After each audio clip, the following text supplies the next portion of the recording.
अनुभव आले अंगा ते या जगा देतसे, नव्हती हात तुके बोल मूळ ओल अंतरीची. उतरुनी दिसे कशी शुद्ध रसी सरे ते, तुका म्हणे दुसरे नाही ऐसी ग्वाही गुजरली. आपल्या अनुभवाच्या बळावर एखादी व्यक्ती किंवा एखादा माणूस किती मोठ्या प्रमाणावर आणि किती सत्यतेने एखादी गोष्ट सांगू शकतो ते ह्या आपल्याला संत तुकाराम महाराजांनी अभंगामधून दाखवून दिलं आहे. एखाद्याच्या पाठीशी खूप मोठा अनुभव असतो आणि जेव्हा तो त्या अनुभवाच्या बोलातून बोलत असतो तेव्हा तो अनुभवाच्या बोलातून बोललेला प्रत्येक बोल हा सोन्यासारखा हिऱ्यासारखा एकदम खरा आणि शुद्ध असतो. कारण ह्या सोन्याला किंवा हिऱ्याला आपली शुद्धता किंवा आपलं महत्त्व पटवून देण्यासाठी स्वतःवर आधी घाव सोचावे लागतात, स्वतःला तापून सलाखून घ्यावं लागतं. त्याच वेळेस जाऊन तो हिरा तयार होतो आणि ते सोनं तयार होतं. अशुद्ध रूपात असलेल्या सोन्याला कोणी विचारत नसतं, परंतु शुद्ध रूपात त्याला स्वतःला बदलून घेण्यासाठी स्वतःला तापून घ्यावं लागतं. हिऱ्याला देखील स्वतःवर पैलू पाडून घेण्यासाठी आघात करून घ्यावे लागतात, त्यानंतरच त्याला हिऱ्याचं रूप प्राप्त होतं. हे सर्व जेव्हा प्राप्त होतं तेव्हा तो अनुभवातून ह्या सर्व गोष्टींच्या गेलेला असतो, म्हणून एक किंमत आणि मूळ किंमत प्राप्त होते.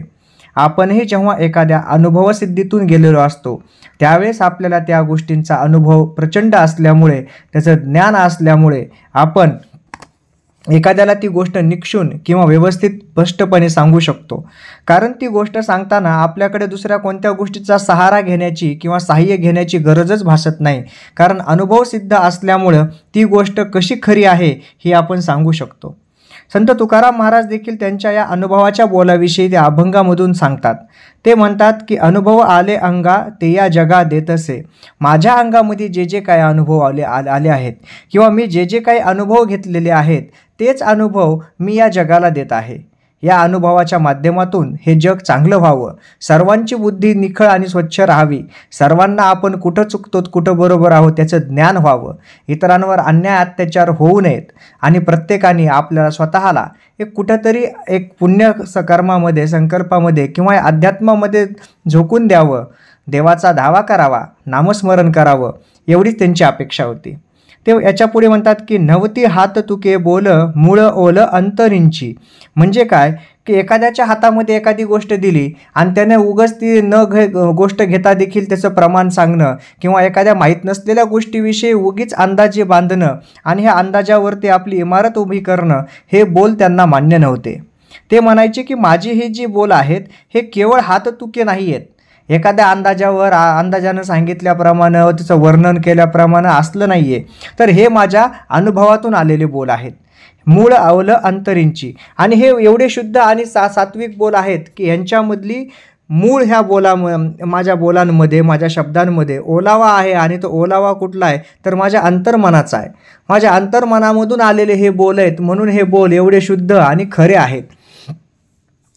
पुढे ते म्हणतात की उतरुनी दिसे कशी शुद्ध रसी सरे ते, माझे हे बोल म्हणजे केवळ बोलच नाहीत आणि हे बोल हे पूर्णपणे प्रत्येक गोष्टीत प्रत्येक कसोटीमध्ये उतरलेले आहेत.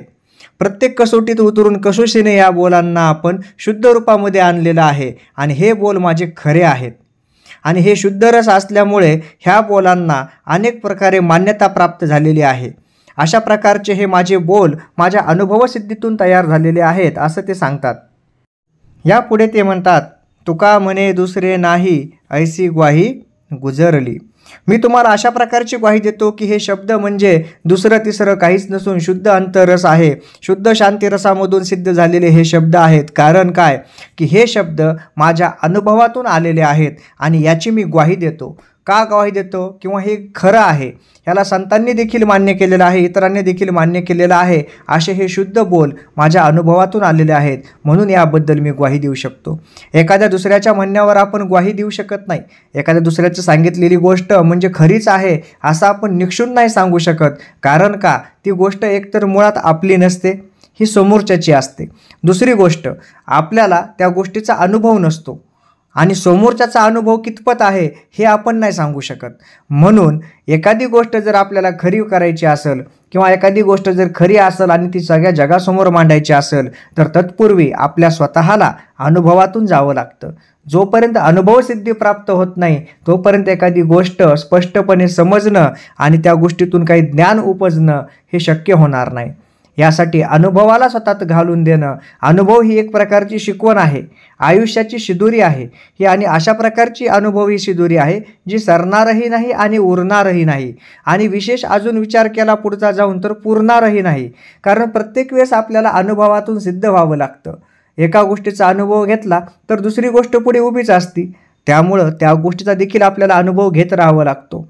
अशा प्रकारे अनुभवाचे किती महत्त्व आहे हे संत तुकाराम महाराजांनी त्यांच्या अभंगामधून विशद केलेलं आहे. आजच्या काळात देखील आपण सहजच एखाद्या नोकरीसाठी जात असतात विद्यार्थी किंवा कुठल्या कामासाठी, तर त्यांना अनुभव विचारला जातो, एक्सपिरियन्स विचारलं जातं. त्याचा जास्त आणि चांगला एक्सपिरियन्स त्याला एखादा जॉब किंवा नोकरी मिळण्यासाठी सोपं जातं. कारण का, तर अनुभव माणसाला सिद्ध करत असतो. अनुभवातून माणूस सशक्त होत असतो आणि सक्षम होत असतो. एखादी चुकीची गोष्ट करण्यासाठी अनुभव त्याला तयार करत नाही. अनुभव त्याला नेहमीच योग्य गोष्टीवर आणि योग्य दिशेवर घेऊन जात असतो. असंच संत तुकाराम महाराजांनी अनुभवाविषयी त्यांच्या अभंगामधून दाखवून दिलेलं आहे.